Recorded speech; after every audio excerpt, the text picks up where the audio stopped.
I'm your friend, Dr. Charles Apoki. I want to talk about a great woman in my series of discussions on the power of womanhood. I want to talk about Mary Slessor. Mary Slessor was a Scottish missionary to Nigeria. The first thing I knew about her was that one day she was going to church and some thugs confronted her.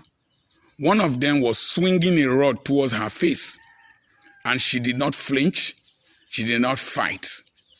And the thugs swung the rod very close to her face. Mary Slessor was unmoved, and the young men wondered. They asked her, what was the source of her strength? She said, Jesus Christ. And they wanted to know where she was going to, and they followed her to church. And they got born again and became Christians in that church.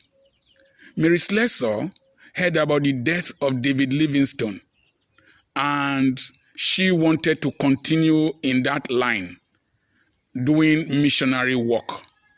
From her poor background, half education, she got trained and chose to come to Calabar. She came to Calabar, learnt the Efik language, and she chose to always go to difficult places. One of the most popular places she went to was Okoyong. Okoyong, a male missionary had died there previously, but Mary Slessor was not afraid to go. Mary Slessor was able to communicate with the people, adjudicate in their cases, and helped to stop the killing of twins in Calabar and up to Arochukwu. She contributed to the shipment of the materials that were used to build Hope Waddell College. Nnamdi Azikiwe, Akanu Ibiam, and some of the most intelligent Nigerians I've ever met from that part of the country attended Hope Waddell College. She contributed to the introduction of football to that part of the country. And there are some fruits that she brought from Scotland to that country. And she adopted several twins in the eastern part of Nigeria. Mary Slessor was such that she came in conflict with authorities because she would always want to go alone to difficult missions. She died at the age of 66, but she left a legacy behind. Today, several female halls are named after her. Mary Slessor cannot be wished away. She became the consul general. She became the queen of Okoyong, became the consul general in that Calabar region. That means she was like an administrator. Mary Slessor was a blessing to humanity. Despite the attacks she had of malaria, several times she had malaria, she would go back to the UK, and she got so weak of malaria, at one time she couldn't walk.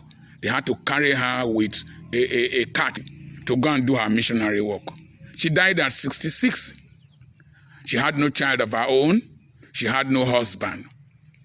I want to talk to women, and I want to talk to our parents too, and I want to talk to our daughters. Marriage is not the ultimate in life. It is the legacy you leave behind that is most important. That somebody had a failed marriage does not mean you have failed in life. Aimee Semple McPherson, the founder of the Foursquare Church, had a husband that died, had a failed marriage, but the Foursquare Church came out of her. So we don't know her children, but she left a legacy. I want to talk to our girls and our ladies and our mothers. Don't think that marriage is the ultimate. 95% of married people, they are not happy. They're just pretending. I encourage you to marry, but if it doesn't work, find a purpose for your life. Drive it. Make the following aims I always emphasize. Leave a memory, make a mark, generate momentum, and make people live a life better than they will have lived without you. Fifth aim, let men miss you when you depart from this earth. Leave a legacy behind. Life is more than having babies, having a husband, cooking in the kitchen. We can combine the two, but let's be like women like Mary Slessor, that even though they are contemporaries, they are married and had children, nobody remembers them. But Mary Slessor can never be forgotten. I tell you a story, then I will end this video. I was driving someday, and one road safety man called Mr. Kofua from Bayelsa State stopped me because he saw missionaries stuck on my windscreen. He said, "Park, are you a missionary?" I said, "Yes." "Is there anything wrong being with missionary?" He said, "No." He said, "When I see missionaries, I admire them." He said, "We were the last set of twins that were supposed to be killed in my area, but we were saved because of missionaries." And so, yeah, I respect missionaries. He's retired and we became very good friends. Mary Slessor lives on. That is part of eternal life. May you have a story that will be told about you after you depart this world. God bless you. I'm your friend, Dr. Charles Apoki.